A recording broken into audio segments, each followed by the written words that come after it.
إن الحمد لله نحمده ونستعينه ونستغفره ونعوذ بالله من شرور أنفسنا ومن سيئات أعمالنا. من يهده الله فلا مضل له ومن يضلل فلا هادي له، وأشهد أن لا إله إلا الله وحده لا شريك له، وأشهد أن محمدا عبده ورسوله.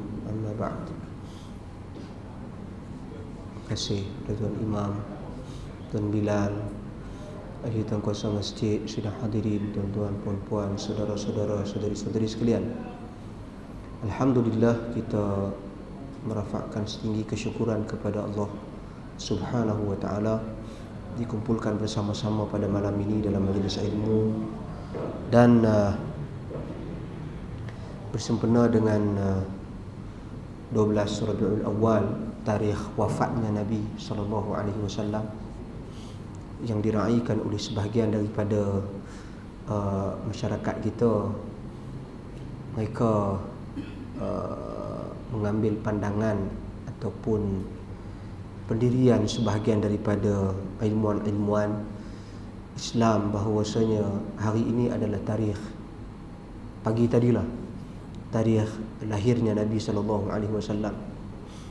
Sedangkan kalau diteliti majoriti pengkaji-pengkaji sejarah, ulama-ulama sejarah, hadis dan sebagainya, majoriti, jumhur daripada kalangan mereka menetapkan bahawasanya hari kewafatan Nabi SAW adalah pada 12 Rabiul Awal bersamaan dengan hari Isnin. Tuan-tuan dan puan-puan sekalian, namun demikian tak menjadi satu kesilapan ataupun kesalahan kita mengingatkan manusia tentang peranan dan tanggungjawab kepada Nabi SAW. Cuma biarlah kita bertindak sesuai dengan ilmu, biarlah kita bertindak dengan sesuatu yang berasas. Kita nak sayang Nabi, kita nak kasih Nabi, tak ada masalah. Bahkan ia merupakan tanggungjawab seluruh umat Islam, hal yang tidak perlu kita berkhilaf tentangnya. Kewajipan mencintai Nabi SAW adalah kewajipan bersama seluruh umat Islam, tak ada khilaf. Kalau siapa masih lagi ada kata khilaf ni bab cinta Nabi, maka maknanya dia sendiri jahil tentang agamanya. Sedangkan dalam hadis yang begitu banyak menceritakan tentang kewajipan mencintai Nabi SAW, antara lain dinyatakan oleh Nabi SAW, la yu'minu ahadukum hatta akuna ahabba ilaih min walidihi wa waladihi wan nasi ajma'in. Tidak sempurna iman seseorang itu selama mana aku tidak dia kasihi lebih daripada bapanya, dan juga termasuk di situ ibunya, anak-anaknya dan manusia keseluruhannya. Dan dalam riwayat yang lain berkenaan dengan Umar Al-Khattab, suatu hari dia berkata kepada Nabi SAW, ya Rasulullah, la anta ahabbu ilayya min kulli syai' illa min nafsi. Sesungguhnya engkau, wahai Rasulullah, lebih aku cintai daripada segala sesuatu kecuali diriku.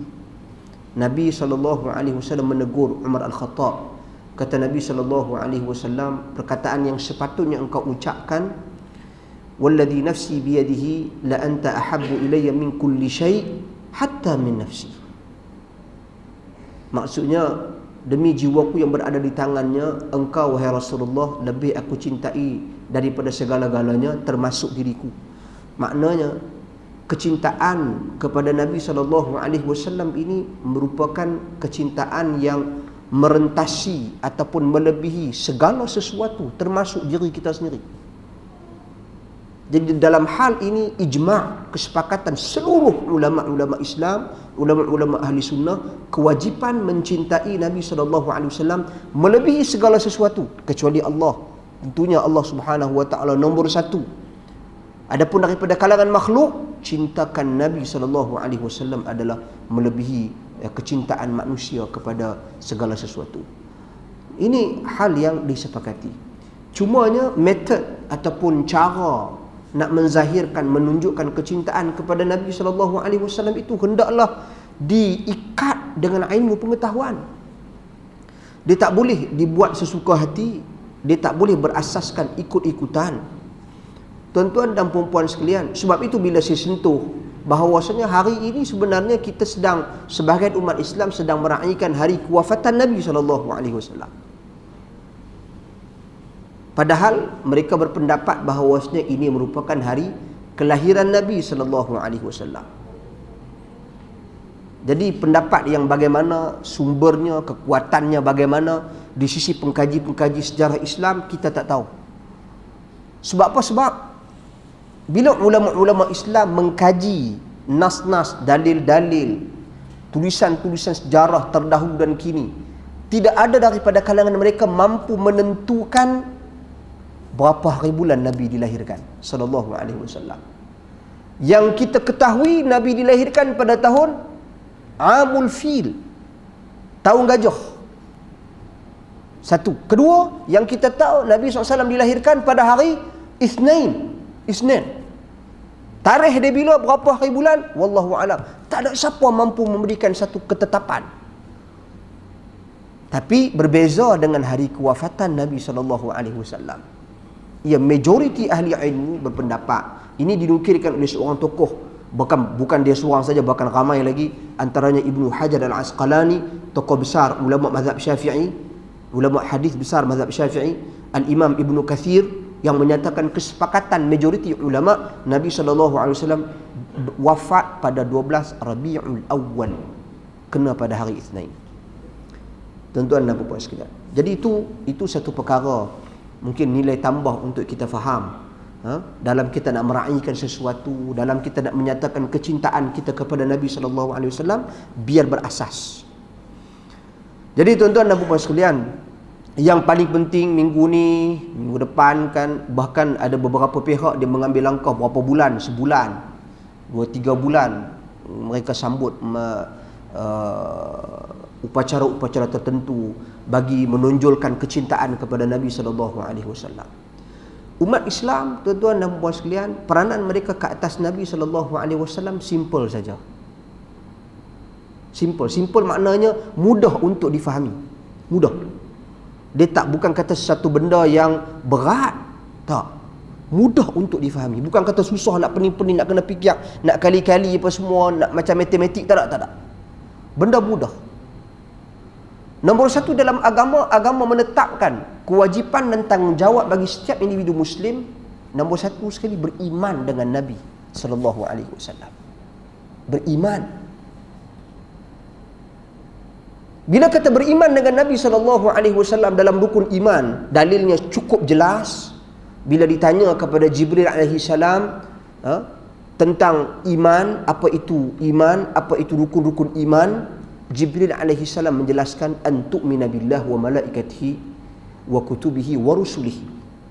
Beriman kepada Allah, beriman kepada para malaikat, beriman kepada kitab-kitabnya, beriman kepada para rasulnya. Dan antara rasul adalah Nabi SAW. Nombor satu iman kepada baginda SAW. Beriman tentang perlantikan Nabi Muhammad sebagai Nabi dan Rasul akhir. Nabi dan Rasul nombor satu. Beriman bahawasanya Nabi SAW merupakan Nabi yang terakhir yang Allah Subhanahu Wa Taala utuskan. Nabi dan Rasul yang terakhir, penutup bagi sekalian para Nabi dan Rasul.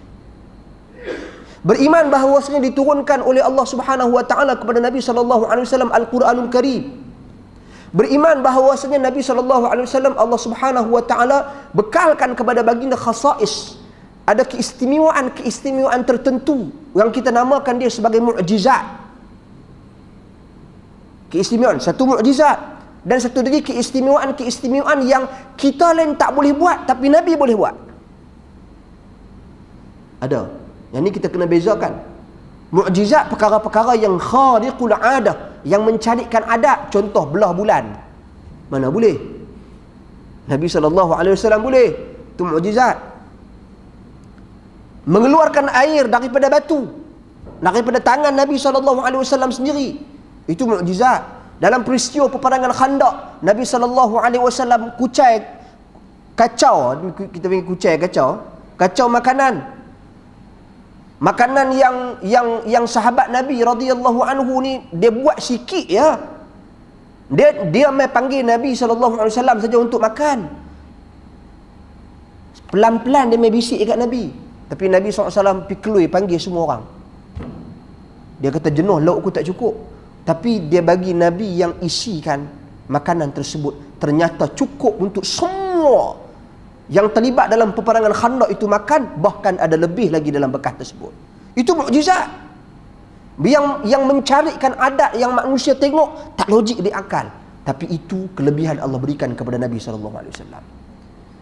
Pada masa yang sama, ada benda yang bukan mukjizat, akan tetapi dia kelebihan kepada Nabi yang kita tak boleh buat benda tu. Dilarang kita buat. Contoh, beristeri lebih daripada 4. Nabi SAW boleh, kita tak boleh. Tu tak mukjizat. Aja pun dah jalan sesat, kata ceruk, dia pergi buat kerja-kerja lagu tu. Tuan-tuan, tapi itu pengecualian untuk Nabi. Contoh, Nabi tak boleh makan duit zakat, tapi Nabi boleh terima hadiah. Zakat Nabi tak boleh makan, hadiah Nabi SAW boleh makan. Nabi SAW lagi boleh al-wisal fi siyam. Nabi boleh berpuasa tak buka, tapi Nabi larang umat dia puasa tak buka. Nabi tegur sahabat bila Abdullah ibn Amr ibn Al-As, anak kepada Amr ibn Al-As, puasa sampai tak mau buka, Nabi tegur dia, tapi Nabi SAW sendiri puasa tak buka. Itu kita dilarang buat, tapi Nabi SAW boleh buat benda tu. Itu pengecualian untuk Nabi SAW saja. Ini kita kena iman benda ni. Jangan melihat konsep iman, orang kata iman kepada Nabi, tapi dia tak faham benda apa, dia kena tahu. Kita kena imani hal-hal tersebut. Kemudian nak kena beriman bahawa setiap perintah Nabi SAW, setiap larangan Nabi SAW itu adalah sebahagian daripada agama, dan kita bertanggungjawab atas perkara tersebut. Nabi perintah, kita kena laksana. Nabi larang, kita kena tinggalkan. Ini iman, tuan-tuan dan puan sekalian. Sebab tu kesan daripada iman dia akan datang sekejap lagi. Kita nak kena beramal. Dan bila orang cakap soal iman tanpa dikaitkan dengan amal, itu sebenarnya satu metod dan pemahaman yang salah. Tak kena, dia mesti ada susulan yang amal.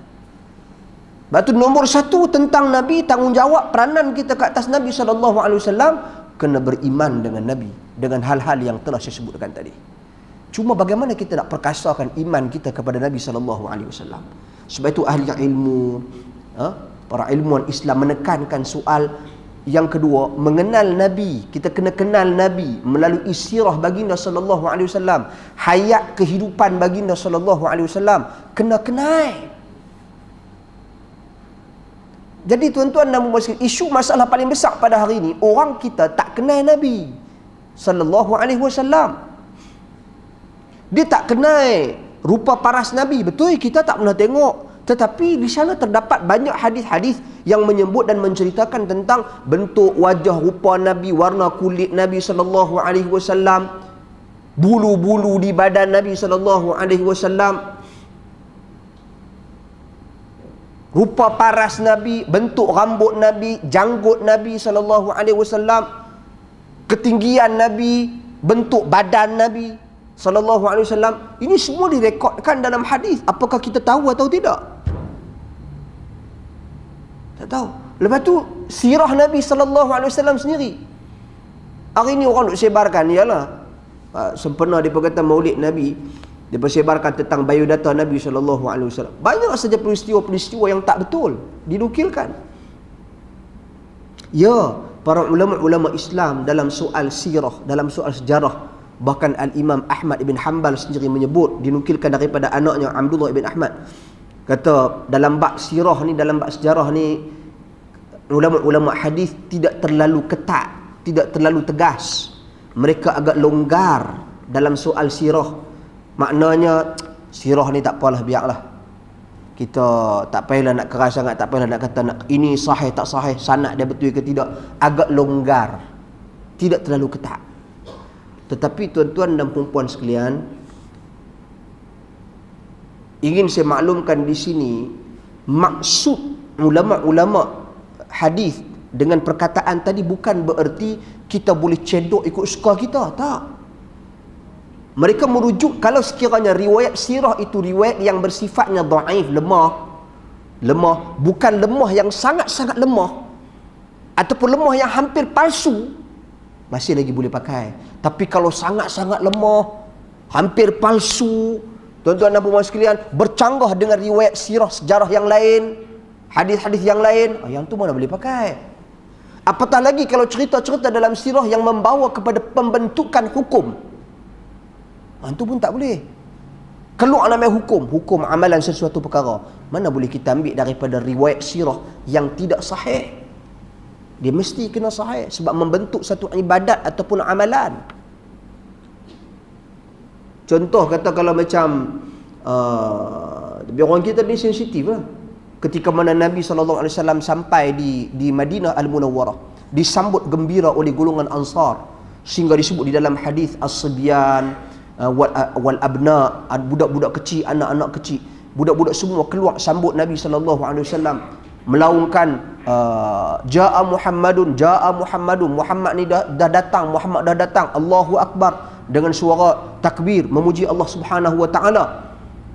Orang kita dia dah tambah sikit riwayat, bukanlah tambah tapi ada riwayat yang tidak sahih. Tala'al badru alaina min thaniyatil wada' wajaba syukri alaina. Itu sandaran riwayat itu kepada orang Ansar tidak betul. Tidak sahih. Yang sahih kalau tengok sahih Al-Imam Al-Bukhari, cerita bagaimana Nabi SAW sampai, tak ada pun penyebutan tala'al badru alaina, tak ada. Tidak ada. Tuan-tuan dan puan sekalian. Tapi yang masyhur di kalangan orang kita, itu cerita dah. Jadi dia mengambil petikan riwayat sirah daripada mana sumbernya? Cerita-cerita orang ataupun daripada nukilan yang benar, tepat, sahih. Mana? Sebab tu kita nak kenal Nabi SAW pun biar kenal Nabi daripada sumber rujukan sirah yang otentik. Maknanya yang benar, yang sahih. Kita ada buku-buku macam, tuan-tuan dan puan sekalian, antara yang terbaik lah, walaupun ada beberapa kritikan ahli ilmu tentangnya, Ar-Rahiqul Makhtum contohnya, Syekh Safiur Rahman Al-Mubarakfuri, itu antara yang baik. Lagi tulisan As-Sirah An-Nabawiyah As-Sahihah, sirah Nabi yang sahih, iaitu tulisan Profesor Doktor Akram Dhiya Al-Umari, mengkaji sejarah di Madinah Al-Munawwarah. Lagi ada banyak lagi yang menulis. Ada pun macam kitab-kitab lama, Sirah Ibnu Hisham dan sebagainya. Yang ni dia ada pertikaian-pertikaian. Sebab apa? Sebab dia hanya menukilkan cerita-cerita tanpa dia meneliti ketepatan riwayat dan sumber tersebut. Sebab tu ada banyak bercampur. Jadi kita nak baca sirah Nabi pun hati-hati. Jangan pakai duk pergi kedai beli kitab buat suka, baca-baca lepas tu duk bercerita. Hati-hati. Dibimbangi kita menyandarkan sesuatu berita dan kisah kepada Nabi SAW dalam keadaan berita tersebut dan sumber tersebut tidak benar dan tidak sahih. Jadi biar kita kenal Nabi daripada sumber yang sahih. Baca tulisan macam Asy-Syama'il Al-Muhammadiyah, Syama'il Muhammadiyah oleh Al-Imam At-Tirmidzi rahimahullah. Yang ni dia cerita habis macam mana bentuk muka Nabi SAW. Bukan dia cerita, dia nukilkan hadis. Dan ulama-ulama hadis ada buat penilaian balik ke atas kitab tersebut. Antaranya Syekh Muhammad Nasiruddin Al-Albani, dia buat ringkasan Syama'il Muhammadiyah. Dia ringkaskan, dia buang hadis-hadis yang dhaif, yang lemah, dia kumpulkan hanya hadis-hadis yang sahih, jadi kecil sikit. Jadi kita ni nak kenal Nabi ni, biar kenal lagu tu. Jadi taklah duk bawa cerita-cerita, kadang-kadang ni cerita mimpi jumpa Nabi SAW. Boleh mimpi jumpa Nabi ni? Siapa kata tak boleh? Boleh, tidak ada masalah. Kalau Allah Subhanahu Wa Taala nak bagi kepada seseorang kelebihan tersebut, insya-Allah tidak ada masalah, boleh tak? Tapi kita kena faham, tuan-tuan dan puan sekalian, bila kata mimpi jumpa Nabi ni, wajah Nabi yang bagaimana? Keadaan Nabi bagaimana? Dia mimpi jumpa Nabi, Nabi sampai turun naik kereta Mercedes. Ada. Mimpi jumpa Nabi SAW, Nabi main, Nabi pakai coat, pakai suit, pakai tie semua. Tak ada. Main-main Nabi pakai songkok. Tak. Sebab apa? Sebab nombor satu, setan dia tak boleh menyerupai Nabi SAW dalam mimpi. Kedua, Nabi dia akan tampil dalam bentuk rupa paras, wajahnya, pakaiannya, etikanya, sikapnya yang asal. Dia takkan berubah. Tuan-tuan, jadi bila orang main cerita mimpi jumpa Nabi, dulu saya dah pernah sebut dah, main mimpi jumpa Nabi SAW, janggut putih melepak semua. Tuan-tuan, itu dah tak betul dah. Nabi SAW wafat dalam keadaan, kata Anas bin Malik radhiyallahu an, hanya beberapa helai sahaja janggut putih di dagu Nabi SAW. Berapa helai saja, tak banyak. Mana janggut Nabi SAW masih hitam. Jadi kalau siapa mimpi dia abang kata janggut putih semua, itu bukan Nabi dah tu. Sebab tu Ibnu Abbas radhiyallahu anhu bila orang mai tanya kepada dia, bila orang tanya, aku mimpi jumpa Nabi SAW, dia kata sifli, sifatkan kepada aku bagaimana rupa paras. Orang tu cerita-cerita, dia kata itu bukan Nabi SAW. Maknanya apa? Maknanya nak kena tahu ciri-ciri Nabi yang sebenar. Kita tak berkesempatan nak tengok wajah Nabi SAW, tapi ada hadis-hadis yang menyebut tentangnya. Baca, bagi kita kenal dengan sebenar-benar pengenalan kita dengan Nabi SAW. Itu nombor 2, tuan-tuan dan puan-puan sekalian. Nombor 3, bila kita dah kenal ni, dia kena cinta. Cinta ni, cinta kepada Nabi SAW ini satu perkara yang cukup besar. Bukan satu hal yang kecil. Semalam, kemarin dulu, 2 hari lepas, saya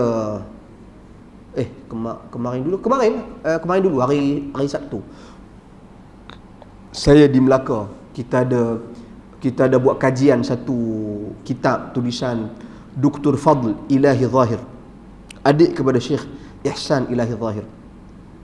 Kitab tentang hubbun Nabi sallallahu alaihi wasallam wa alamatuhu. Tentang kecintaan kepada Nabi sallallahu alaihi wasallam dan tanda-tandanya. Kecintaan kepada Nabi sallallahu alaihi wasallam dan tanda-tandanya. Dia bahaskan tentang soal apa hukum mencintai Nabi SAW, apa kelebihan mencintai Nabi SAW. Dia bahaskan, dia bawa kisah-kisah sejarah bagaimana sahabat-sahabat Nabi menunjukkan kecintaan mereka kepada Nabi. Yang ni yang kita kena follow, yang ni yang kita kena ikut. Bagaimana sahabat ni cinta dan kasih kepada Nabi sallallahu alaihi wasallam. Banyak peristiwa, bagaimana Abu Bakar As-Siddiq, peristiwa Al-Miqdad bin Aswad, bagaimana peristiwa Sa'ad bin Mu'adh, bagaimana peristiwa Abu Talha, dan bagaimana peristiwa Talha ibn Ubaidillah. Tuan-tuan, bagaimana peristiwa Az-Zubair. Ini semua peristiwa-peristiwa yang kita kena baca, kita kena tengok balik macam mana mereka ni tunjuk kecintaan mereka kepada Nabi SAW. Satu seorang sahabat radhiyallahu anhu, yang mana Nabi SAW dalam peperangan Uhud, Nabi SAW, tuan-tuan, suruh para sahabat pergi cari dia. Nabi suruh para sahabat pergi cari dia. Dan bila jumpa dia, Aqri alaihi salam, sampaikan salam aku kepada dia. Dia pergi cari. Tengah-tengah ramai orang duk mati. Mati perang, dalam peperangan, tuan-tuan. Ramai yang gugur, masyahid, ada golongan-golongan kafir juga di situ yang mati dan sebagainya. Tiba-tiba jumpalah sekujur tubuh, tuan-tuan dan puan sekalian, luka penuh tusukan pedang, lebih 70 riwayat, ada kata 80 tusukan pedang di badan, tuan-tuan dan puan sekalian. Dekat-dekat nak mati dah, sakarat dah. Dekat-dekat nak mati di penghujung nyawa dah. Tuan-tuan dan puan sekalian, dia nampak je, sahabat ni nampak, tengok lelaki ni sedang terbujur dalam keadaan sakarat, dekat nak mati. Maka dia kata, Rasulullah suruh aku cari engkau, Rasulullah suruh aku bertanya bagaimana keadaanmu, dan bagi dia sampaikan salamnya kepada. Dia jawab alaika wa alaihi salam. Dan kemudian dia katakan kepada Rasulullah SAW, keadaanku baik-baik saja. Dan katakan kepada Rasulullah SAW, dan sampaikan kepada golongan Ansar, umat Islam, bahawasanya merupakan satu keaiban yang besar bagi umat Islam sekiranya mereka membiarkan sesuatu berlaku ke atas Nabi sallallahu alaihi wasallam walaupun hanya dengan sekelip mata. Tu dalam keadaan terbujur, dia tak fikir keadaan dia fikir keadaan Nabi sallallahu alaihi wasallam. Tuan-tuan dan puan sekalian, itu contoh kecintaan para sahabat kepada Nabi sallallahu alaihi wasallam. Kecintaan inilah yang mana saya bagikan dalil-dalil tadi. Kewajipan cintai Nabi SAW lebih daripada segala-galanya. Dia perlu menghasilkan sesuatu sebagai bukti cinta. Bukti cinta. Sebab tu kalau kita tengok bagaimana sahabat Nabi radhiyallahu anhum ajma'in, nombor satu kalau kita tengok mereka ni, al-hirs, di kesungguhan mereka ni, kesungguhan mereka nak bersama-sama dengan Nabi sallallahu alaihi wasallam. Kesungguhan mereka al-his ala ra'yin Nabi, nak tengok Nabi, sungguh nak tengok. Macam mana orang Ansar di Madinah tak sabar-sabar nak tengok Nabi SAW. Tuan-tuan, mereka menunggu kedatangan Nabi beberapa hari sebab dulu mana ada GPS, mana ada telefon. Duk kat mana dah? Berapa kilometer lagi? Tak ada. Dulu tak ada. Jadi tiap-tiap hari diriwayatkan di dalam hadis Bukhari, tiap-tiap hari mereka tunggu tu. Tengah-tengah panas tunggu sampai tengah hari panas terik, balik. Tunggu lagi hari kedua, hari ketiga, sampai hari Nabi sallallahu alaihi wasallam dan Abu Bakar As-Siddiq radhiyallahu anhu tiba. Bila tiba tu mereka, tuan-tuan dan puan sekalian, mereka masuk menjerit, Muhammad, jaa Muhammad, jaa Muhammad. Dah tiba dah Muhammad, dah tiba dah Muhammad. Pakat-pakat naik ni dalam rumah pasal ramai sangat berkerumun nak tengok Nabi sallallahu alaihi wasallam. Pakat-pakat naik sampai atas rumah. Duk ramai-ramai tengok, duk tunggu mana Muhammad, mana Muhammad. Ni tak sabar nak tengok Nabi SAW. Kita nak tengok Nabi. Ya, kita nak tengok dalam mimpi. Betul lah. Kita memang mengharapkan kita dapat bertemu dengan Nabi SAW. Kalau tak bertemu hari ni, kita bertemu di akhirat kelak. Tapi nombor satu, saya nak sentuh dulu orang kita nak tengok dalam mimpi ni. Pasal saya pernah terbaca satu buku, teknik-teknik mimpi jumpa Nabi. Tak payah ajak lagu tu, tak payah. Hak bab ni tak masuk kursus. Tak payah masuk kursus, tuan-tuan dan puan sekalian. Dia ajak teknik baca yang ni, tidur macam ni, sebelum tidur buat apa, baca apa dan sebagainya. Tuan-tuan dan puan sekalian, tak payah. Sebab apa? Laukana khairan la sabaquna ilaihi. Kalau benda ni betul-betul baik, ataupun benda ni betul-betul dipraktiskan, nescaya sahabat Nabi lebih awal buat benda ni. Depa lagi rindu dan kasih kepada Nabi ni jauh lebih daripada kita. Tak payah habaq lah hari ni meduk habaq. Saya Fathul Bari cinta pada Nabi lebih daripada cinta sahabat. Lebih daripada sahabat Nabi cinta Nabi. Tak payah bohong. Saya ustaz sekian-sekian, saya syekh sekian-sekian, saya habib sekian-sekian, aku cinta dekat Nabi lebih daripada sahabat Nabi cinta Nabi. Tak payah bohong. Sahabat Nabi lebih cinta Nabi SAW lebih daripada segala-galanya.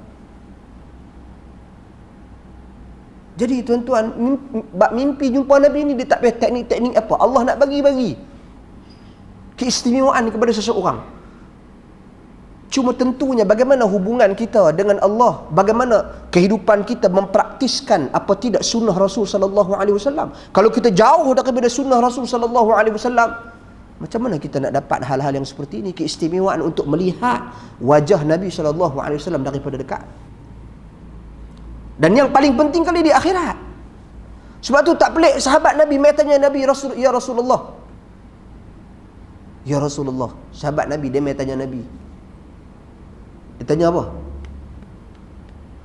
Dia tanya, ya Rasulullah, aku mengharapkan apabila Nabi tanya, Nabi cakap kepada dia, sal, mintalah apa engkau nak minta. Dia kata apa? Dia kata, aku berharap aku dimasukkan ke syurga bersama-sama dengan engkau. Hadis ini hadis Anas bin Malik radhiyallahu anhu. Seorang lelaki mai jumpa Nabi sallallahu alaihi wasallam. Bila dia kata dia nak duduk dengan Nabi SAW, tuan-tuan dan puan sekalian, nak masuk syurga bersama-sama dengan Nabi SAW. Dia minta maaf, riwayat Anas ada riwayat satu lagi, ni riwayat yang lain. Nabi kata apa? Alaika bi kathratis sujud. Hendaklah kamu perbanyakkan sujud. Beramal. Saya nak cerita, tuan-tuan, dia minta dekat Nabi. Kita kalau boleh minta benda lain. Dia minta nak duduk dengan Nabi di syurga. Dan dalam riwayat Anas bin Malik radhiyallahu an, seorang lelaki datang bertemu dengan Nabi sallallahu alaihi wasallam, tanya tentang, bagi tahu kepada Nabi, aku cinta kepada engkau, aku kasih kepada engkau. Tapi aku sedih, aku takut nanti di syurga nanti tentunya kita akan terpisah. Engkau ya Rasulullah, engkau Rasul Allah, engkau akan berada di maqam dan kedudukan yang tertinggi. Bagaimana dengan kami? Apa kata Nabi SAW? Al-mar'u ma'a man ahab. Seseorang itu dia akan bersama-sama dengan orang yang dia cintai dan dia kasihi. Mendengar perkataan Nabi SAW, kata Anas bin Malik yang meriwayatkan hadis ini, dia kata apa? Dia kata, kami para sahabat bermula daripada hari itu, kami sangat bergembira. Dan tentunya kami mengasihi Nabi SAW lebih daripada segala sesuatu. Sebab apa? Sebab mampu suatu hari nanti untuk bersama-sama dengan Nabi SAW. Tuan-tuan dan puan sekalian, ini depa nak sentiasa nak bersama-sama dengan Nabi. Sebab tu Abu Bakar As-Siddiq radhiyallahu an, ketika mana peristiwa hijrah dalam Sahih Al-Bukhari, peristiwa hijrah, kan Nabi SAW duk tunggu perintah Allah untuk mengizinkan Nabi keluar berhijrah. Bukan saja-saja Nabi lewatkan perjalanan biar sahabat pergi dulu, tak. Tetapi Nabi menunggu SAW, menanti tunggu perintah daripada Allah untuk keluar berhijrah. Di hari Nabi nak keluar hijrah tu, Nabi SAW pergi ke rumah Abu Bakar As-Siddiq radhiyallahu an. Dia pergi rumah Abu Bakar. Dia ketuk pintu, kata Aisyah radhiyallahu anha, Muhammad sampai ni. Rasulullah sampai. Abu Bakar kata, Ja'a Muhammad sallallahu alaihi wasallam. Nabi SAW datang bukan dalam waktu kebiasaan. Maknanya ada benda-benda yang agak penting ketika ni. Maka Nabi bagi tahu, kata, aku dah mendapat izin dan perintah daripada Allah Subhanahu wa taala untuk keluar berhijrah. Nabi ajak Abu Bakar As-Siddiq radhiyallahu an. Abu Bakar menangis. Menangis sebab apa, tuan-tuan dan puan sekalian? Menangis sebab terlalu gembira dapat menyertai dan bersama-sama dengan Nabi dalam perjalanan hijrah. Walaupun perjalanan tersebut berisiko tinggi. Sebab apa? Sebab Nabi sedang dicari, diburu oleh golongan-golongan kufar Makkah. Maknanya kalau ikut Nabi ni terdedah kepada dibunuh. Tapi Abu Bakar As-Siddiq bergembira dengan hal tersebut sebab dapat teman Nabi. Ini sahabat ni, dia nak bersama-sama. Kita lah ni, jasad Nabi dah tak ada. Kita teringin nak bersama-sama dengan Nabi SAW. Sama ada Allah bagi peluang kepada kita dapat bermimpi bertemu dengan Nabi SAW, ataupun yang paling penting, lebih besar dari itu adalah bersama-sama dengan baginda SAW di akhirat kelak. Hak tu paling besar pun. Cita-cita yang kita kena letak. Tuan-tuan dan puan sekalian. Jadi yang tu satu. Ini tanda-tanda ni. Bukti kita cinta Nabi SAW. Kedua, pengorbanan harta benda, pengorbanan nyawa untuk Nabi SAW. Tuan-tuan, sahabat-sahabat radhiyallahu anhum ajma'in, tak payah cakap lah bab pengorbanan harta benda mereka, pengorbanan seluruh jiwa raga mereka demi Nabi SAW, demi Islam. Tuan-tuan dan puan sekalian, bagaimana para sahabat radhiyallahu anhum ajma'in tinggalkan Makkah untuk berhijrah? Bagaimana sahabat peristiwa golongan Ansar radhiyallahu anhum ajma'in, apabila mereka menyatakan kecemburuan mereka ketika mana Nabi mengagih-ngagihkan harta rampasan perang di peristiwa Hunain. Dia bagi tahu, Nabi bagi kepada orang kafir li ta'lifil qulub, untuk melunakkan hati mereka. Orang yang baru masuk Islam ketika tu, untuk melunakkan hati mereka, Nabi bagi. Sehingga kan kaum orang Ansar yang terlibat ni tak dapat apa-apa. Depa pun kata, kayak kita tak dapat apa no. Depa nu baru je dapat macam-macam lah. Hal ini Allah wahyukan kepada Nabi SAW, sampai kepada maklumat Nabi SAW. Maka Nabi panggil mereka. Nabi kata, sepatutnya kalian lebih bersyukur. Aku ni bersama-sama dengan kalian. Kalian nak ke kambing ataupun harta rampasan perang ni ke? Ataupun kalian nak aku?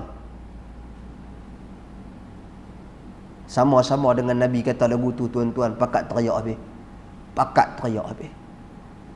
Kata, tentunya kami nak engkau, kami tak ingin apa pun daripada hal tersebut. Tak nak apa kata dalam masa perang. Kami nak engkau bersama-sama kami, ya Rasulullah. Biar pun kami tak dapat apa. Itu orang Ansar radhiyallahu anhum ajma'in.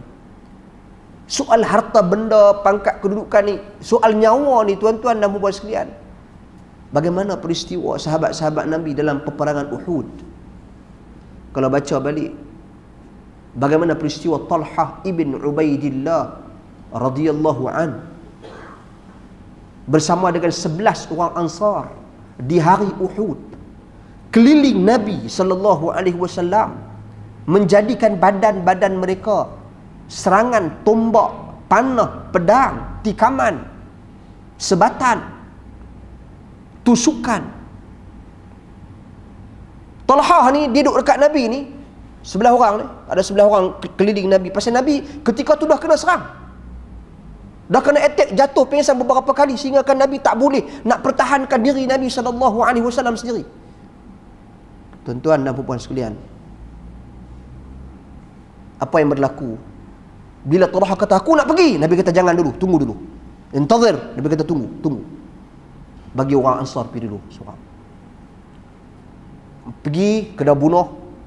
Talha kata bagi aku pergi pula. Nabi kata tunggu, bagi dulu orang lebih seorang. Pergi sampai habis 11 orang. Talha yang terakhir. Disebut di dalam hadis, tuan-tuan dan puan sekalian, Talha ni dia bertindak, dia lawan dengan orang kafir ini sama seperti 11 orang Ansar tadi. Maknanya tenaga 11 orang tu dekat dia seorang. Kuat tak kuat dia. Dan dia berjaya pertahankan Nabi SAW. Terputus jari tangan dia, tuan-tuan dan puan sekalian. Dan dia gugur syahid. Radhiyallahu anhu, dia gugur syahid dalam keadaan mayat dia, tuan-tuan, dicincang lumat oleh golongan kufar Makkah. Sehingga kan orang tak kenal, cari, Nabi suruh cari di mana Talha, di mana Talha, di mana Talha, tak dapat cari, melainkan anak keluarga dia cam jari dia. Tengok ini tangan Talha. Tuan-tuan, nyawa ni tiada apa bagi mereka demi Nabi SAW. Tapi bagaimana pula dengan kedudukan kita pada hari ini? Nyawa kita, harta benda kita untuk hari ini. Nabi tak minta kita, tuan-tuan dan puan sekalian, kita tak seperti zaman sahabat radhiyallahu anhum ajma'in. Tak seperti zaman mereka. Zaman dulu, zaman Islam nak memperluaskan kuasa. Zaman dulu tekanan daripada musyrikin Makkah dan sebagainya, daripada Yahudi, Madinah, pendustaan yang mereka lakukan ke atas umat Islam, peperangan berlaku dan sebagainya. Zaman kita ni benda-benda yang seperti itu tak ada hari ini. Hari ini tak ada. Kita cuma berhadapan dengan bentuk pemikiran, ideologi yang merosakkan pemikiran umat Islam. Jadi kita nak kena lawan, nak kena fight. Jangan kita tak ambil tanggungjawab langsung. Apa yang kita ada ni, apa yang kita boleh buat, ini kita kena persoalkan. Duit sikit yang kita ada, apa yang kau boleh sumbang? Kalau kau boleh sumbang, print out sikit artikel ataupun tulisan zikir selepas solat menurut sunnah untuk disebarkan dalam masjid-masjid, kau boleh buatlah. Itu sumbangan kita. Ini duk tunggu, kita tak perang kira tak ada, duduk saja. Jangan gitu. Fikirkan apa sumbangan yang boleh kita lakukan walaupun sikit. Nak kata sumbang darah, kita tak ada dah ni, tak ada. Nak sumbang darah kat mana? Melainkan pemerintah iklankan keluar pergi perang, tak apa kita pergi. Tapi bila tak ada, tuan-tuan jangan kita duduk relax, buat tak tahu. Tak, kita kena bertindak. Minimum apa yang kita boleh buat. Boleh print risalah kecil sikit, satu muka surat, berapa dik sangat? Seorang target 5 lai baru berapa kupang. Lah ni 5 sen satu. Kalau print banyak-banyak tu lagi. Itu contoh saya bagi, itu benda kecil je. Jadi kalau hal-hal yang seperti ni kita tak boleh buat, tuan-tuan dan puan-puan, apa sumbangan kita kepada agama kita? Sedangkan sahabat Nabi mengorbankan jiwa mereka untuk memastikan selamatnya Rasul SAW, demi memastikan wahyu ini selesai diturunkan. Dia berjuang habis-habis. Tuan-tuan perasan tak? Sahabat Nabi berjuang. Dia bukan kira ni Nabi SAW dia nak zaman dia lah habis wahyu semua, tak. Kita ni masalahnya bila kita buat sesuatu, kita nak zaman kita lah berlaku perubahan, zaman kita lah berlaku ni, tak. Sahabat Nabi radhiyallahu anhum ajma'in, depa buat apa yang depa mampu dan semaksimum mungkin. Walaupun perubahan tak berlaku di zaman mereka, walaupun mereka tak sempat melihat wahyu tamat dan selesai diturunkan, walaupun mereka tak sempat melihat kekuatan Islam di zaman Abu Bakar dan Umar, yang penting kami ada sumbangan. Itu dia. Masalahnya kita pada hari ini, kita buat sesuatu, kita nak tengok orang berubah besok. Itu penyakit tu. Itu penyakit. Kita sebar risalah hari ini, nak tengok besok dah selesai dah semua. Semua dah berubah. Semua dah jadi ikut sunnah Nabi. Tu masalah. Yang tu yang kita berkelahi. Memasam muka, tak bertegur siapa. Sabar. Sahabat Nabi, dia buat sesuatu, tuan-tuan, dia tak meminta dan mengharapkan apa juga ganjaran. Mereka buat sesuatu dan mereka tak berharap perubahan tu berlaku besok. Tak. Mereka berharap agama ini selamat. Biar aku mati tak apa. Yang penting agama aku terpelihara. Itu perjuangan sahabat Nabi. Sebab tu pengorbanan mereka, jiwa raga mereka, harta benda mereka untuk Islam di luar daripada batasan pemikiran manusia. Ummu Sulaim, mak kepada Anas bin Malik, bawa anak. Orang lain mai jumpa Nabi SAW, bagi duit, bagi harta, bagi hadiah, bagi buah, bagi makan, bagi minum, bagi tempat tinggal. Dia tak ada harta apa, dia tak ada duit apa, tak ada apa. Dia ada anak, Anas bin Malik radhiyallahu an, pi jumpa dengan Nabi, ambil anak aku bagi jadi khadam engkau. Kita tak suruh siapa pun hantar anak-anak pergi kat ustaz hari ni, ustaz ambil anak saya jadi khadam. Tak payah buat benda tu. Tapi sumbangan yang lain yang kita kena kreatif, kita kena fikir apa yang boleh kita buat sumbang untuk agama kita pada hari ini. Tuan-tuan dan puan-puan, itu nombor 2. Ni sahabat Nabi radhiyallahu anhu ajma'in. Nombor 3, bukti kecintaan kepada Nabi, laksanakan apa yang Nabi suruh dan tinggalkan apa yang Nabi larang. Sebab tu kalau tengok wanita Ansar, tuan-tuan dan puan-puan sekalian, datang bertemu dengan Nabi SAW ni, gelang emas kat tangan. Dia bawa anak dia. Nabi kata, engkau keluarkan zakat lagi? Daripada gelang emas ni, dia kata, tak keluarkan lagi. Nabi kata, nakkah engkau yusawwirakallah, yusawwirakillah azza wa jalla yaumal qiyamah? Nak tak Allah Subhanahu wa taala gelangkan tangan engkau ni di akhirat kelak dengan siwar minan nar, dengan gelang daripada neraka? Sama-sama dengan Nabi cakap lagu tu, terus dia buang gelang dia bagi ini untuk ya Rasulullah. Tuan-tuan dan puan sekalian, adakah cerita kita lagu tu hari ni? Kita tak dengar peristiwa-peristiwa seperti itu. Khatam peristiwa sahabat Nabi radhiyallahu anhu, bila larangan lelaki memakai pakaian perhiasan emas, ada cincin emas. Bila turun pengharaman, dia cabut, dia buang cincin tersebut. Buang. Dan dia kata, wallahi, demi Allah, aku takkan ambil pegang cincin tu sikit pun. Berbeza dengan kita pada hari ni, pi lebok jual tu. Dia tak pakai. Kita tak kata bahawa saja buang tu kena buang semua dan sebagainya, tapi praktis patuh dan taat. Seorang wanita di zaman Nabi SAW, bila turun ayat perintah Allah Subhanahu wa taala agar wanita ini tidak bersesak-sesak dengan lelaki, jangan duk masuk kawasan lelaki ramai-ramai ni, ikhtilat, bercampur lelaki perempuan. Tuan-tuan dan puan-puan sekalian, turun perintah Allah Subhanahu wa taala tentang hal tersebut, maka Nabi perintah semua wanita-wanita jangan masuk ke laluan-laluan yang sesak. Jadi ada seorang perempuan ketika itu, dia mendengar perintah Nabi SAW. Tuan-tuan dan puan-puan sekalian, dia merapatkan badan dia ke dinding, nak elak daripada bertempuh dengan lelaki, sehingga kan pakaian dia tersangkut dekat batu-batu di tembok. Dia pun bukan sebab ini cerita taat dan patuh. Bila ni peristiwa dalam hadis Anas bin Malik radhiyallahu an, kata Anas, waktu tu aku tengah duk tuang arak ni. Tengah duk tuang arak, duk isi arak dalam gelas-gelas dan bekas-bekas tetamu yang hadir ke rumah. Tiba-tiba disebarkan bahawasanya telah turun firman Allah larangan arak. Maka terus semua pecahkan bejana-bejana gelas-gelas. Pecah habis dalam bandar Madinah Al-Munawwarah, sehingga akan disebut dalam Madinah itu seolah-olah dibanjiri oleh arak. Mereka bermubadarah, yakni bersegera buat kebaikan, laksanakan perintah Allah dan Rasul. Bukan tunggu-tunggu dan tangguh-tangguh, tak ada, terus laksanakan. Kita nak tanya dulu, ni pasal apa nak kena buat lagu tu? Ni pasal apa nak kena pakai? Tuan-tuan, kalau lagu ni, kalau pergi perang, kalau tentera nak ni, tukang nak tembak ni, shooter ni, dia nak tembak ni, bos dia kata, ha boleh tembak lah ni. Pasal apa? Apa logik dia? Jenuh. Pakai dia kena tembak. Mana boleh? Kita dengar dan taat patuh. Itu dalam ketenteraan, tuan-tuan dan puan sekalian. Tapi ini dalam soal agama, soal akidah, perintah Allah dan Rasul, kita tak perlu nak argue, tak perlu nak tanya pasal apa, kenapa dan sebagainya. Buat dulu perintah Allah dan Rasul. Kalau perintah manusia, kita boleh tanya, boleh. Ustaz tu kata contoh, kena buat macam ni. Kita boleh, ustaz, pasal apa kita nak kena buat ustaz? Apa sumbernya, apa buktinya, apa dalilnya, apa dalil Quran, apa dalil sunnahnya, apa penjelasan ulama tentangnya. Kami nak tahu. Tapi bila ustaz tu dah baca dalil 1, 2, 3 penjelasannya.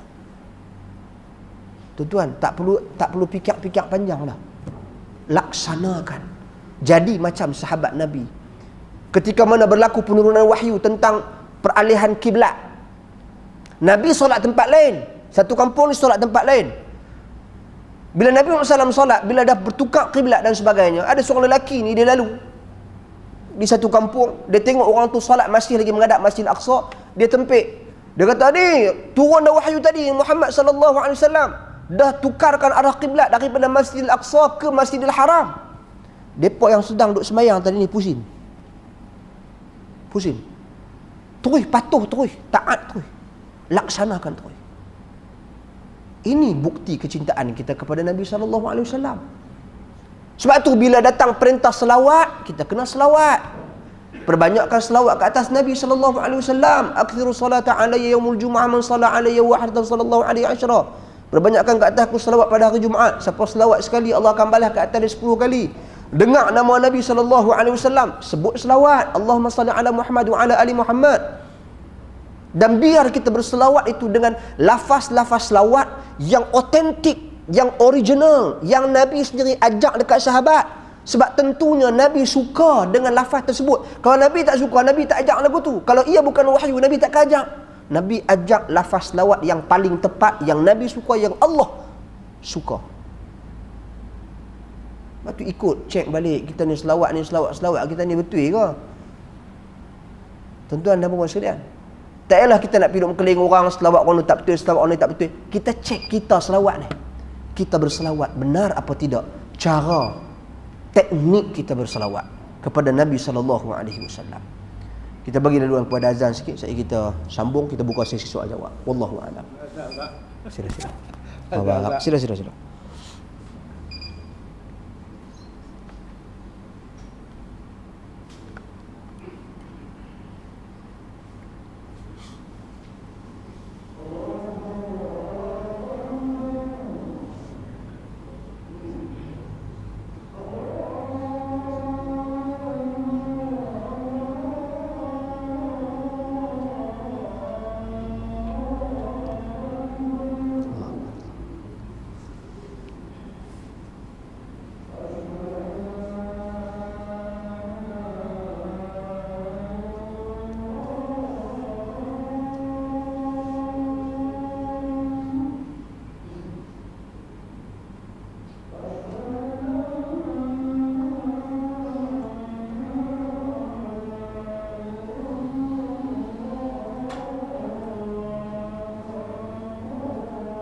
Bismillah. Salatu wassalamu ala Rasulillah wa ala alihi. Sidang hadirin tuan-tuan dan puan sekalian. Jadi kita faham sebagai membuktikan cinta kita kepada Nabi sallallahu alaihi wasallam, kita pertontonkan ataupun kita meneliti bagaimana para sahabat radhiyallahu anhum ajma'in membuktikan kecintaan mereka kepada Nabi sallallahu alaihi wasallam. Mereka sentiasa berusaha untuk melihat Nabi, bahkan mereka sentiasa berusaha untuk mendekatkan diri mereka dengan Nabi sallallahu alaihi wasallam, bersama-sama dengan Nabi sallallahu alaihi wasallam. Demikian juga kita pada hari ini, kita kena berusaha mendekatkan diri kita dengan Nabi sallallahu alaihi wasallam. Bagaimana caranya mendekatkan diri dengan Nabi sallallahu alaihi wasallam? Tuan-tuan dan puan sekalian, di zaman kita ni berbeza dengan sahabat Nabi radhiyallahu anhum ajma'in. Kita tak mampu bertemu dengan Nabi sallallahu alaihi wasallam melainkan sekiranya Allah rezekikan kita untuk bertemu dengan Nabi di dalam mimpi. Dan yang paling penting, yang pastinya adalah sekiranya kita beramal dengan apa yang disebutkan dalam hadis contohnya tadi, bagaimana Nabi mengatakan, kalau nak bersama-sama dengan aku di akhirat kelak, alaika bi kathratis sujud, banyak sujud, yakni banyak beribadah kepada Allah Subhanahu wa taala, banyak salat. Tuan-tuan dan puan sekalian, dan menonjolkan dan sebagai satu pembuktian kecintaan kita kepada Nabi sallallahu alaihi wasallam, beribadat banyak. Dan dalam dari sudut lain pula, kita boleh perbanyakkan selawat kita ke atas Nabi sallallahu alaihi wasallam. Selain daripada kita mengorbankan harta dan jiwa kita, nyawa kita demi agama ini, dan kemudian juga dengan melaksanakan segala sesuatu yang diperintahkan oleh Nabi dan meninggalkan segala sesuatu yang dilarang oleh Nabi sallallahu alaihi wasallam. Demikian beberapa perkara yang perlu kita fahami. Di saat orang sibuk di luar sana, penganjuran pelbagai program-program zikir, selawat dan sebagainya, tuan-tuan, biarlah kita bertindak dengan ilmu pengetahuan kita. Kita bertindak dengan ilmu, bertindak dengan dalil, bertindak dengan nas, berusaha untuk membuktikan kecintaan kepada Nabi kita sallallahu alaihi wasallam sesuai dengan ajaran baginda sallallahu alaihi wasallam. Kalau orang yang sanggup mati kerana Nabi sallallahu alaihi wasallam, tuan-tuan, kalau orang yang sanggup mati kerana Nabi sallallahu alaihi wasallam, kita tak contohi bagaimana mereka mencintai Nabi, maka sia-sialah kita. Sebab tu kita baca sirah sahabat Nabi, orang yang sanggup mati berkorban untuk Nabi SAW, tengok bagaimana mereka cintakan dan kasihkan Nabi sallallahu alaihi wasallam. Itu kaedah dan langkah yang terbaik untuk kita memastikan kebersamaan kita dengan Nabi sallallahu alaihi wasallam di akhirat kelak, insya-Allah, biiznillah. Tuan-tuan dan puan sekalian, saya kira cukup setakat itu dulu, sekadar tazkirah, peringatan ringkas sempena 12 Rabiul Awal. Majlis ini diadakan, dan hari ini pun sebenarnya dah masuk 13 Rabiul Awal dah pun, tidak ada masalah. Cuma sebagai satu peringatan untuk kita di saat sebahagian daripada kita terlibat dengan pelbagai program-program peringatan kepada Nabi, maka kita pada hari ini kita menghayati sirah Nabi dan tanggungjawab kita kepada Nabi SAW yang sebenar, yang perlu kita laksanakan. Jadi saya buka kepada sesi soal jawab. Sekiranya ada persoalan, silakan. Wallahu a'lam.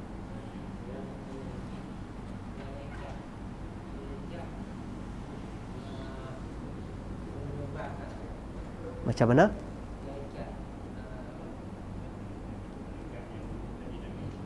Tarikat,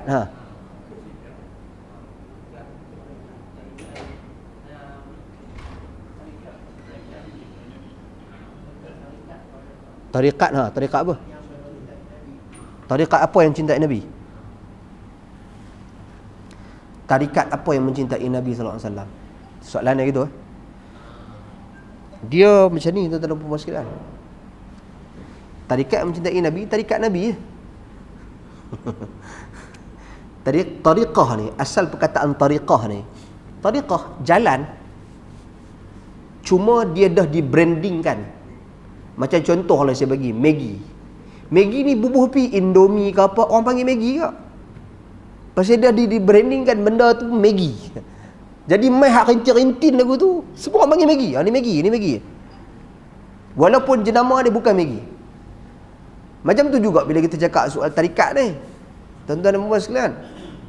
Tarikat ni Asal perkataan tarikat tak ada masalah apa pun. Tarikat ni adalah tariqah yang bermaksud jalan.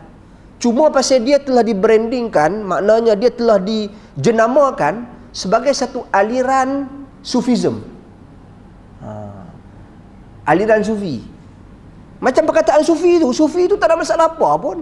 Sufi itu sama ada berasal dari perkataan safa, suci, bersih, ataupun sebenarnya suf, kulit. Sebab orang dulu ni dia suka pakai pakaian daripada kulit. Orang sufi ni pakai pakaian daripada kulit. Kulit ni kulit kambing apa semua dia letak atas ni. Itu label dia. Nama asal dia tu. Tapi bila digunakan untuk menggambarkan aliran tertentu, amalan tertentu, kepercayaan tertentu, yang tu nak jadi tarikat. Tarikat sufi. Tarikat ni jenama apa? Tarikat Ahmadiyah. Tarikat ni apa? Naqsyabandiyah. Naqsyabandiyah pula ada jalan pula. Haqqaniyah, ada Ja'fariyah. Yang ni apa pula tarikat? Yang tarikat ni, tarikat Rifa'iyah, tarikat macam-macam tarikat. Tuan-tuan dan puan sekalian, seperti mana saya katakan tadi, nombor satu, hang tarikat apa pun, tuan-tuan dan puan sekalian, kita nama kata orang Islam ni nombor satu, kita tak ada khilaf tentang kewajipan cinta Nabi. Kalau ada tarikat dia habaq cinta Tok Guru dia lebih daripada cinta Nabi, itulah sesat. Bahkan boleh terkeluar daripada Islam pun. Tuan-tuan dan puan sekalian, tak tepi dah tu. Ini kita cakap ni asasnya semua kita sepakat cinta Nabi sallallahu alaihi wasallam. Cumanya yang membezakan di antara sesuatu tarikat itu ahli sunnah ataupun tidak, yang membezakan sesuatu tarikat itu tarikat yang benar atau tarikat yang salah, adalah dari sudut praktis mereka, cara mereka, sama ada mereka mengikuti apa yang diperintah oleh Nabi SAW ataupun tidak. Tu ya. Ikut Nabi ke tidak? Dia habaq dia tarikat cinta Nabi SAW, okey cinta, kita pun cinta. Ikut cara Nabi SAW ataupun tidak, itu je. Pelik kalau orang kata dia cinta seseorang tapi dia tak ikut apa orang tu nak. Tak kena. Habaq kata cinta mak ayah tapi tak ikut apa yang mak ayah nak. Habaq kata cinta dan sayangi isteri tapi tak ikut yang isteri nak. Isteri habaq kata cinta suami dia tapi tak ikut apa yang suami dia nak.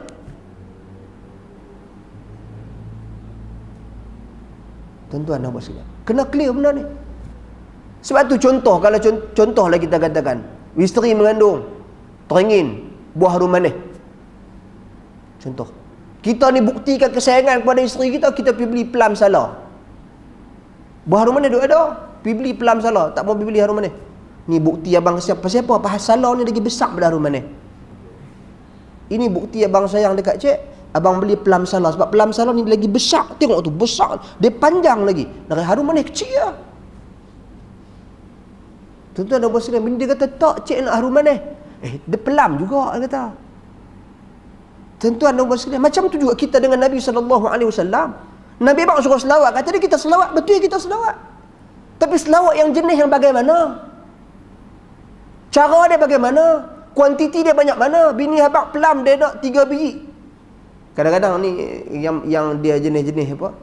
Orang kata apa mengandung ni dia panggil apa? Mengidam. Mengidam ni pelik-pelik. 3 biji tak 3 biji. Tak kira nak 3 biji tu. 2 biji tak boleh, sebiji pun tak boleh nak 3. 5 biji tak mau, aku 3 je. Tidak orang tu nak 3 tu kat 3 tu. Tuan-tuan, macam tu juga dalam hadis Nabi SAW. Nabi kata buat macam ni, banyak ni. Cara macam ni, lafaz macam ni. Waktu macam ni. Jadi jangan kita buat lebih ke, kurang ke.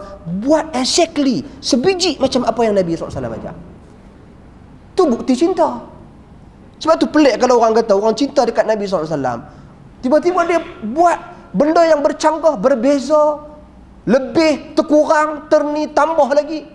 Yang tu sebenarnya dia dah salah faham konsep cinta kepada Nabi SAW.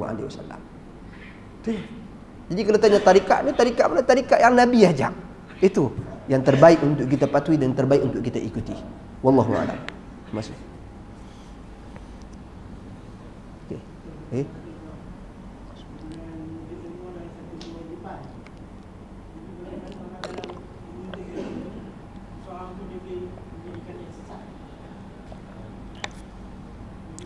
Menuntut ilmu satu kewajipan. Tadi bagaimana seseorang tu kalau dia menuntut ilmu jadi dia sesat?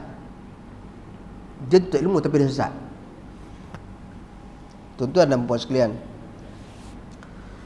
dia dalam hadis bila Nabi SAW sebut rubba hamili fiqhin ila ghairi faqih wa rubba hadis bunyinya naddarallahu imra'an sami'a maqalati fawa'aha kama sami'aha. Allah akan bagi cahaya kepada mereka-mereka yang mendengar perkataanku kemudian meriwayatkan seperti mana dia dengar. Rubba hamili fiqhin ila ghairi faqih wa rubba hamili fiqhin ila man huwa afqahu minhu. Hampir saja orang yang membawa ilmu fiqh ini, kefahaman ini, dia menyampaikan kepada orang yang tidak faham, dan mungkin saja orang yang fiqh ini, faqih ini, dia menyampaikan ilmu kepada orang yang lebih faham daripada dia. Daripada hadis ini kita tahu bahawasanya tingkatan kemampuan berfikir manusia berbeza-beza. Jelas, ada orang dia faham, tuan-tuan dan puan sekalian, tapi ada orang lebih faham daripada dia. Ada orang dia mai kuliah tapi dia tak boleh faham pun. Tapi kesungguhan dia menuntut ilmu tu dah ada. Dia dah mai dia menuntut ilmu. Dia dah mai mengaji dah. Cuba sekarang ni bergantung kepada tanggungjawab dia. Adakah dia cuba sampaikan sesuatu di luar sana sesuai dengan kefahaman dia? Satu. Dia tak faham tapi dia cuba sampaikan. Dia dah tuntut ilmu dah, dia dah mai dah keluar tuntut ilmu. Dia dah mai mengaji, dia dah tunai tanggungjawab dia. Tapi rupanya dia tak faham. Jadi sebelum dia nak cerita dekat luar, dia kena cerita benda yang dia faham. Dia kena cerita benda yang dia ada ilmu tentangnya. Dia tahu, tapi dia cerita benda yang dia tak faham. Satu, benda tu boleh buat sesatkan dia dan menyesatkan orang lain.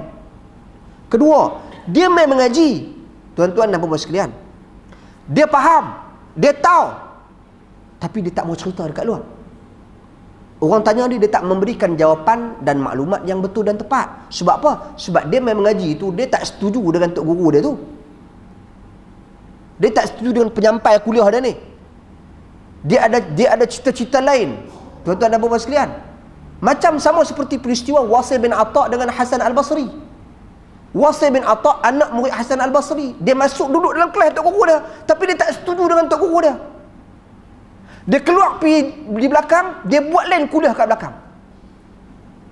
Sebab tu kata Hasan Al-Basri, i'tazalana al-Wasil. Wasil telah meninggalkan kelas kita. Dia pergi buka kelas kat belakang tu. Sesat dia, Mu'tazilah. Pengasas aliran Mu'tazilah. Sesat. Bukan aliran Ahli Sunnah wal Jamaah. Siapa dia mai, dia tahu, dia cerdik, tapi dia tak boleh terima kebenaran al-haq. Tapi dia dah mai kelas, dia dah mengaji. Tuan-tuan muslim. Yang ketiga, orang yang Allah Subhanahu wa taala berikan kepada dia ilmu, dia tak beramal dengan ilmu dia. Dia tak praktiskan ilmu dia, dia tak beramal dengan ilmu dia. Itu nombor tiga. Ada ilmu tapi tak beramal. Tuan-tuan dan puan sekalian. Kemudian, dan yang keempat, boleh kita ambil juga orang-orang yang mana dia datang, dia menuntut ilmu, tetapi Allah tak bagi hidayah dan petunjuk kepada dia. Hal ini berlaku seperti Abu Talib. Tuan-tuan dan puan, bahkan banyak penulis-penulis di barat yang menulis tentang Islam. Dia tahu tentang Islam, tapi Allah tak buka hati dia untuk terima Islam. Tuan-tuan nak tahu, kalau kitab hadis, ada beberapa ensiklopedia hadis, indeks hadis ditulis oleh orang bukan Islam, tapi dia tak perlu Islam. Bukan senang nak buat indeks hadis ni. Bila dia tengok kitab hadis ni hebat, banyak, Bukhari, Muslim, Abu Daud, Nasai, Ibnu Majah dan sebagainya, Tirmizi, Ibnu Majah dan sebagainya, besar kitab hadis ni. Dia kata nak bantu, nak bagi mudah orang baca ni, dia buat indeks. Dia himpun balik semua, dia buat susun balik berdasarkan bab-bab tajuk. Orang barat, orang bukan Islam, dia tak terima Islam. Sedangkan dia telaah semua hadis-hadis ni. Allah tak bagi dia yang petunjuk kepada dia. So ini ya. Sebab tu boleh menjadikan manusia tu sesat. Tuan-tuan dan puan, sebab tu kita sering memohon kepada Allah apa dia? Ilmu yang bermanfaat. Allahumma inni as'aluka ilman nafi'a. Bukan saja ilmu saja, ilman nafi'a, ilmu yang sifat ilmu tersebut bermanfaat. Doa kita di subuh hari, sunnah Nabi SAW. Ilmu bermanfaatnya, ilmu yang mana kita beramal dengannya, orang lain boleh dapat manfaat daripadanya, tuan-tuan dan puan sekalian.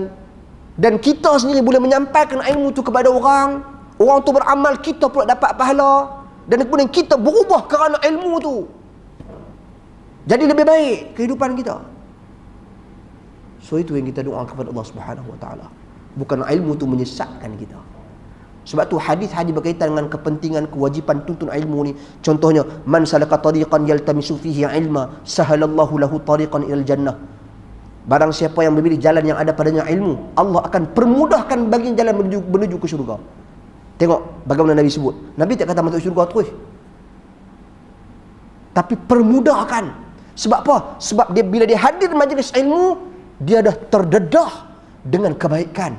Kalau dia cuma nak tunggu dia beramal, nak tunggu dia sebarkan ilmu tu, nak tunggu dia dapat manfaat daripada ilmu tu, Allah permudahkan baginya jalan menuju ke syurga. Wallahu a'lam. Masih. Ya.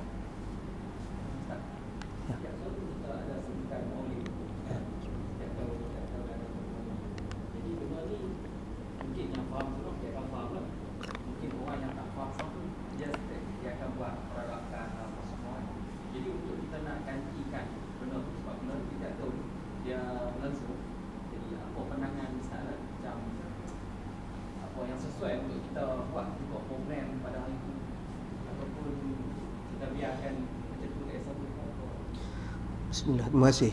Soalan tentang maulid, perarakan dan sebagainya.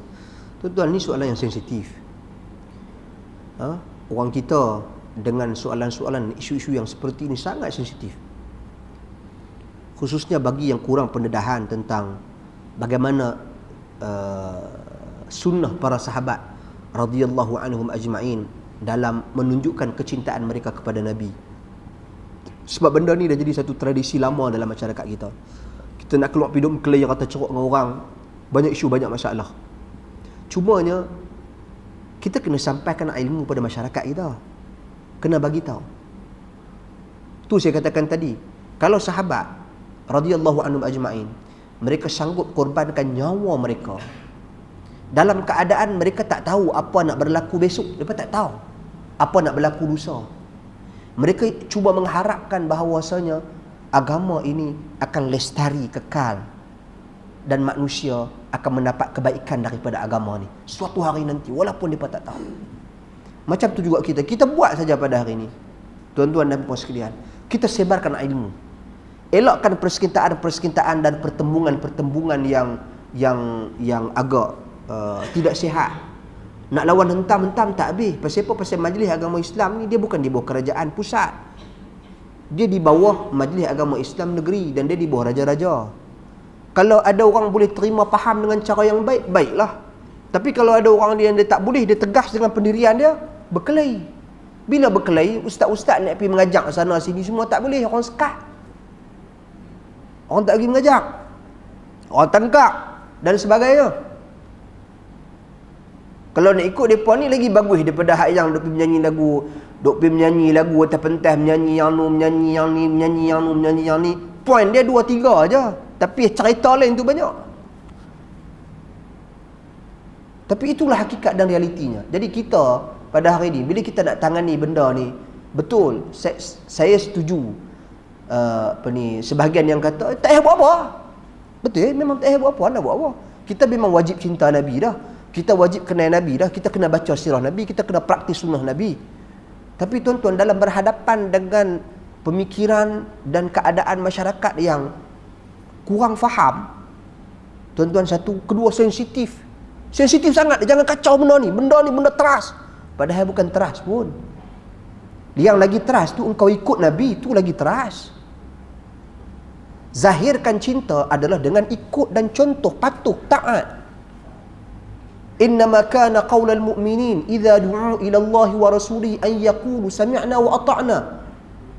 merupakan perkataan orang-orang yang beriman itu apabila mereka didakwahkan, yakni diseru kepada Allah dan Rasul, mereka seraya berkata, kami dengar dan kami taat. Itu kerja kita. Tapi bila sensitif, tak kata pun jawab, sensitif, kecil hati apa semua ni. Jadi kita nak tangani benda tu pun kita kena bersifat hemah juga. Tuan-tuan dan puan sekalian, kita kena berhemah juga. Dalam konteks masyarakat kita yang dah faham, tak apalah. Tapi dalam konteks masyarakat yang di luar sana, yang perlu kepada ni, yang ni, macam-macam masalah dan isu, tuan-tuan dan puan sekalian, kita kena berhemah.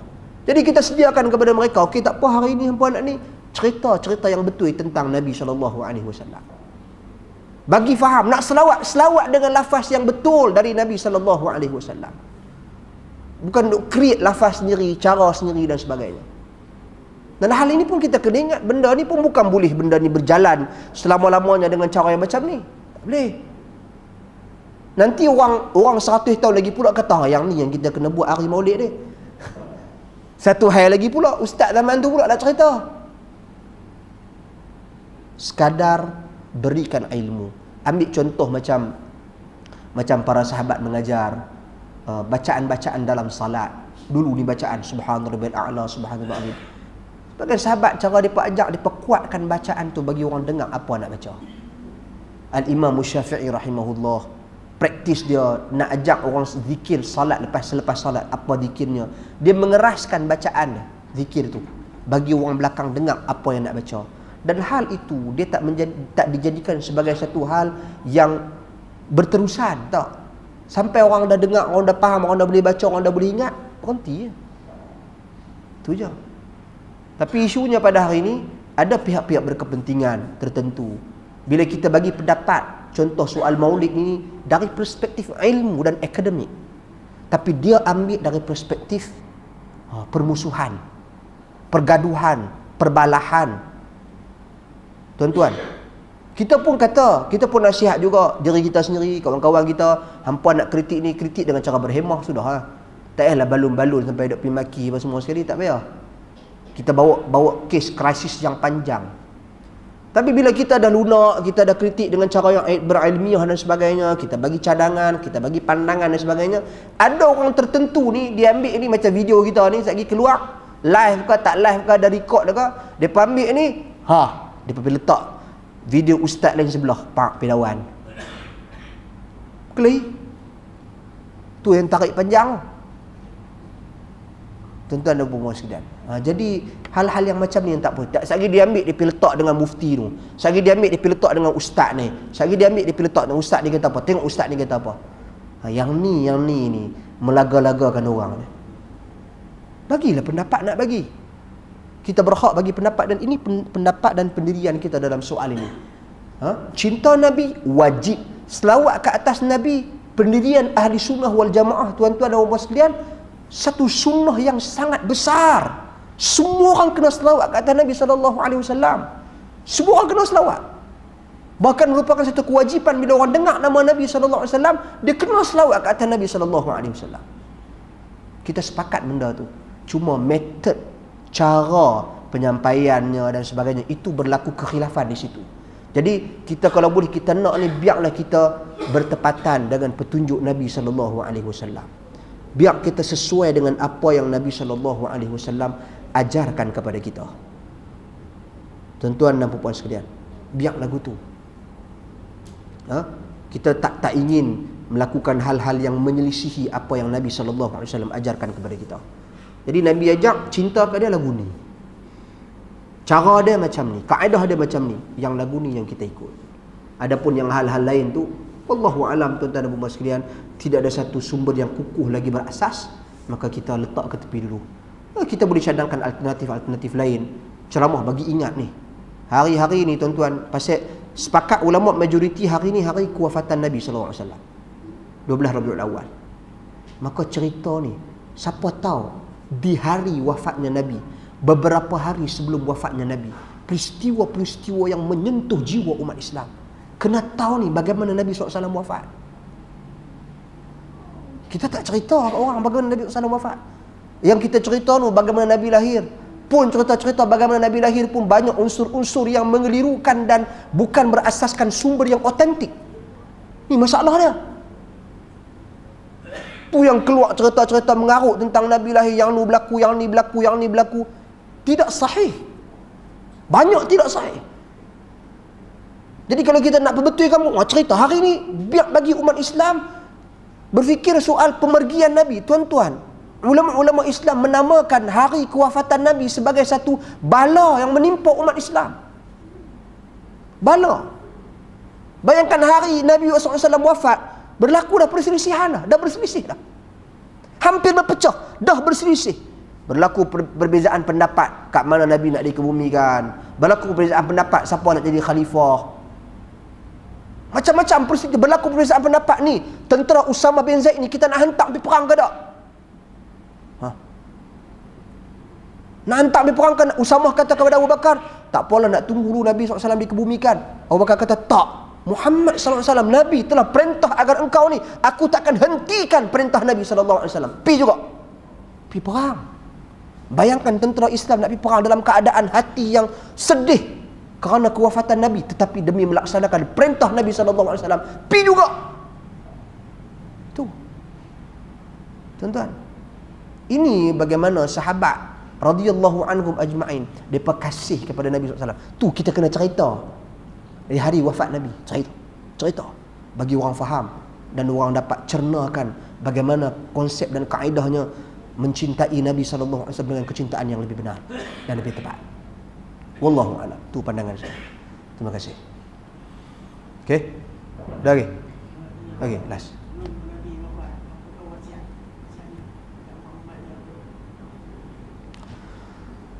Bismillah. Tuan-tuan dan puan sekalian, wasiat Nabi SAW secara spesifik di hari wafatnya Nabi SAW tu tak ada sesuatu yang spesifik. Sebaliknya yang kita duk baca, yang kita duk dengar, wasiat Nabi SAW ni adalah khutbatul wada', khutbah terakhir Nabi SAW yang Nabi SAW bacakan ketika mana baginda di Makkah dalam haji wada'. Tuan-tuan, tahun sebelum tu. Itu secara pastinya wujud dan ada. Adapun di hari tersebut, pesanan-pesanan Nabi SAW yang dinukilkan, ada beberapa pesanan. Contohnya Nabi SAW sebut tentang soal larangan membaca Al-Quran ketika mana dalam keadaan sujud dan rukuk. Ini beberapa persoalan hukum hakam yang disebut oleh Nabi SAW. Selain itu, Nabi SAW banyak memuji dan mengangkat kedudukan Abu Bakar As-Siddiq radhiyallahu an. Di hari-hari sebelum kewafatan Nabi SAW sebagai satu isyarat bahawasanya Abu Bakar As-Siddiq radhiyallahu an bakal menggantikan Nabi SAW sebagai khalifah Islam yang pertama setelah wafatnya Nabi SAW. Dan di hari kewafatan Nabi SAW tu, tuan-tuan dan puan sekalian, hadis yang masyhur, hadis Aisyah radhiyallahu anha tentang bagaimana Abdul Rahman ibn Abi Bakar masuk ke dalam rumah Nabi SAW, menziarahi Nabi dalam keadaan di tangannya sugi, dan Nabi SAW melihat sugi, tapi Nabi tak mampu bersuara disebabkan terlalu sakit dekat nak meninggal, dekat nak wafatnya baginda sallallahu alaihi wasallam. Tapi Aisyah radhiyallahu anha faham Nabi nak bersugi, so Nabi pegang sugi dan Nabi bersugi. Aisyah potong sugi untuk Nabi, dia faqadam tuha, dia gigit sugi tu bagi lembut kat ujung, dia bagi kepada Nabi sallallahu alaihi wasallam dan Nabi bersugi. Dan Nabi berdoa kepada Allah Subhanahu wa taala. Nabi sebut, innalil maut sakarat. Maut tu dia ada beberapa saat-saat kematian ni, dia ada sakarat dia. Okay. Dan kemudian Nabi SAW sebut, Allahumma ilar rafiqil a'la. Ya Allah, ya Tuhanku, aku nak bertemu dengan engkau. Aisyah faham bahawasanya itu permintaan Nabi, kerana antara keistimewaan para Nabi dan Rasul ini, mereka diberikan pilihan oleh malaikat pencabut nyawa. Mereka ditanya terlebih dahulu, kamu nak mati ke, kamu nak ni ke, nak duduk lagi ke, macam mana? Seperti mana malaikat maut bertemu dengan Musa alaihi salam. Dia tanya Musa, nak mati ke, nak ni ke? Dia tanya. Adapun Nabi SAW bila ditanya, Nabi doa, Allahumma ila rafiqil a'la. Nak pergi bertemu dengan Allah Subhanahu wa taala di atas sana. So kemudian Nabi SAW wafat, meninggalkan kita semua. dan ia merupakan satu bencana besar bagi umat Islam. Bencana besar umat Islam dalam kekhilafan, perpecahan, perbezaan.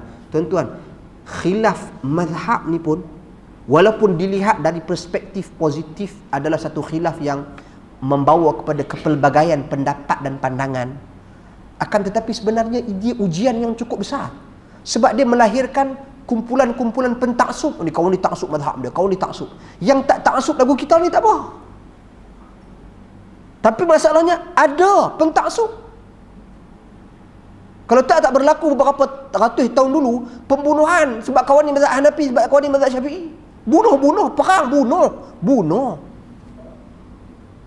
Pasal apa? Pentaksub mazhab. Penciptaan hadis-hadis palsu banyak. Pasal apa? Ini semua bala kewafatan Nabi SAW. Zaman Nabi selesai masalah, semua masalah, ya Rasulullah, tanya Nabi.